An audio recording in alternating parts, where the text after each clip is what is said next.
今日はですね、ちょっと現在進行しておりますドリームガールズのミュージカルのお話をちょっといろいろしていきたいなと思うんですけれども、じゃん！これは売り物じゃないので、皆さんここで表紙だけ見ていただくので終わりますけれどもですね、はい、こんな感じで、台本来まして、ここにエフィー・メロディー・ホワイト、今初めてミドルネームをメロディーなんだ、私ミドルネーム多いですね。エフィー・メロディー・ホワイトです。福原美穂です。よろしくお願いします。ということで、これを見ながらですね、いろいろやっているんですけれども、まずはミュージカルのお仕事を、今回初めてやらせていただいたんですけれども、お芝居もそうみたいなんですが、テーブル稽古っていうのがあって、こう本当に皆さん一緒に座って、顔を合わせつつ、本読みをやるんですね。まずセリフを言ったり、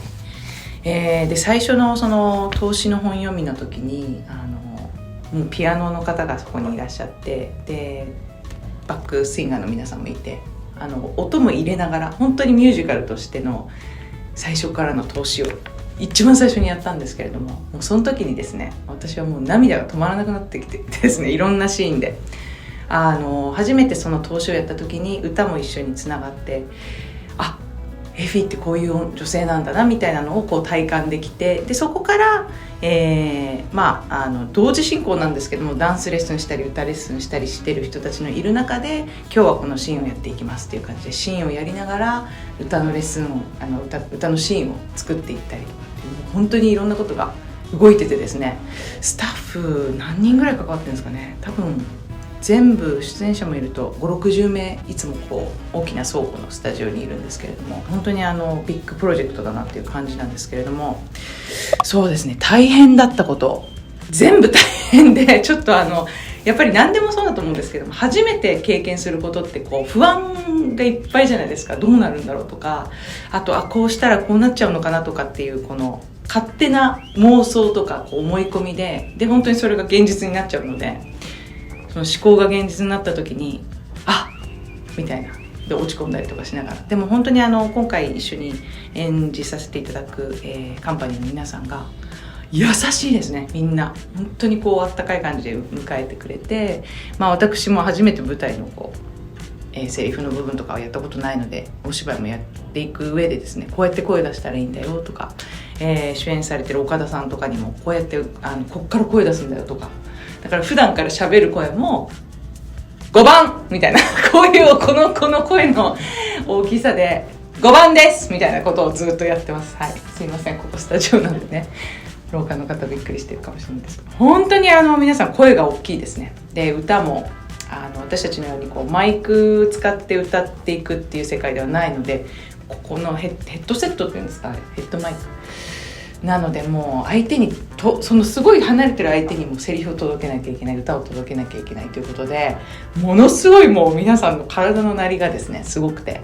やっぱ今まで見てきたその音楽の世界とは全然違うエンターテインメントのすごさっていうのを目の前で見せていただいているっていう感じです。はい。いやー、それはもう本当に何回も読んでますね。私の場合はもう今日このシーンをやりますっていうことを言われたら、もうそのシーンを全員のセリフを流れとかを一応覚えて、それでも初めて立ち稽古ってどこにこの時はエフィが立っててとかっていうセッティングをする時にスポンって抜けちゃって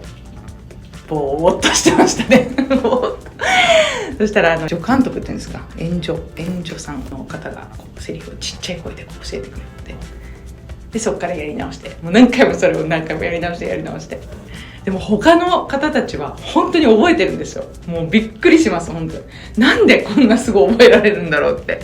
で私の役はそんなにないんですよ、セリフがこの中ではね。歌の比重が大きいんですけれども、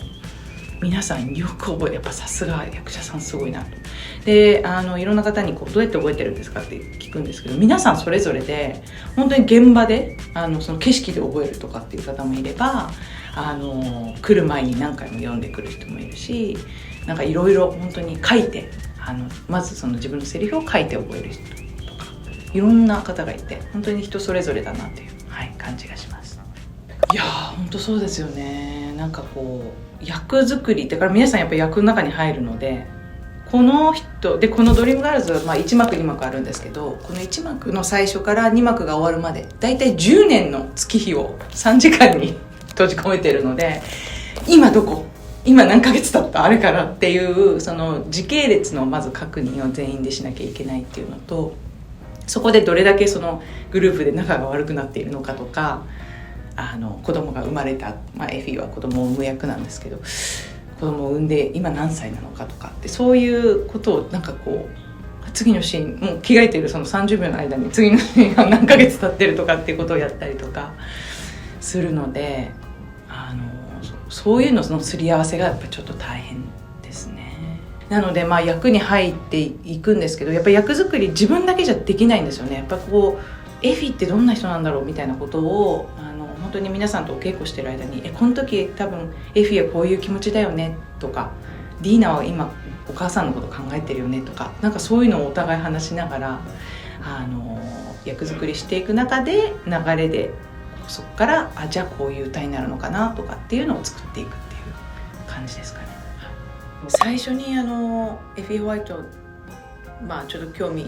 ね、このお話があった時にもう絶対やりたいと思ったんですね。なんか初めての世界だから絶対やばいと、いろいろやばいなと思ったんですけど、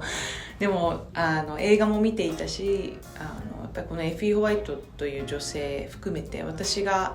すごく共感してきたソウルミュージシャン、アリサ・フランクリンだったりエタ・ジェイムスとか、自分の好きな女性像、応援していった女性像とかかっこいいなと思っている方にエフィーがやっぱすごい似てて、で自分もそういう女性を目指してというか、なんか強くて情もすごいあって、でもすごいパーンって歌うんだけど、すごく内面は実は繊細であったりとか、そういう部分っていうのは私自身すごく持ってる性格だったりするので、そうですね、エフィーを見た時に多分7割ぐらいは私なんですよね。なんかすごく似てる部分があるんですね、考え方とかで。エフィー7歳の子供がいるっていう設定で第2話終わるんですけど、私の実の娘もその年齢だし、なんかすごいいろんなことがリンクしてて、もう私がやりたいってやっぱすごい思ったし、その中でもやっぱりその文化的なアメリカのその当時の文化的なことはもちろん体現していないので、全部はちゃんと表現できないと思うんですけど、それをより近くちゃんと皆さんに見せられるようには、出演者の方ともいろんな役作りの話もしながら、やっているっていう感じです。楽しいです。いやー、なんかエンターテインメントのいろんなレイヤーから見てすごく楽しめると思うので、例えばそのドレスとか衣装が好きな方はそれをすごく楽しめると思いますし、ダンスも今回振り付けの方が何人かいるんですけれども、難しいんですね、踊りが。でムーブとか最初に出てくるムーブのダンスとかもニューヨークに在住しているジェームズさんという方が今日本に来て振り付けをみんな教えてくれてるんですけれども、ちょっとやっぱりそのなんていうのかな、懐かしいその60年代のムーブとかそういうものも入ってるだろうし、なんかすごくやんなきゃいけないことは演者としては多いんですけれども、ダンスが好きな方もそういう目線ですごく楽しめると思いますし、お芝居も本当にいろんな人間ドラマがそれぞれの個性がすごくあるドラマなので、誰かに絶対感情移入できるだろうし、何よりも音楽が本当に全体の音楽が本当に素晴らしいので、音楽ファンとしては、日本語になるところがね、なんかこういう言葉になったんだっていうのもあると思うんですけど、音楽としてすごくやっぱ私たちも演じてて楽しい、歌ってて楽しい曲がやっぱあるので、絶対に楽しんでいただけるんじゃないかなと、思います、抱っこされてですね、人に抱っこされたのなんか何十年ぶりみたいなね。私はもううわーってなりましたけど、もうそれでみんな爆笑みたいな。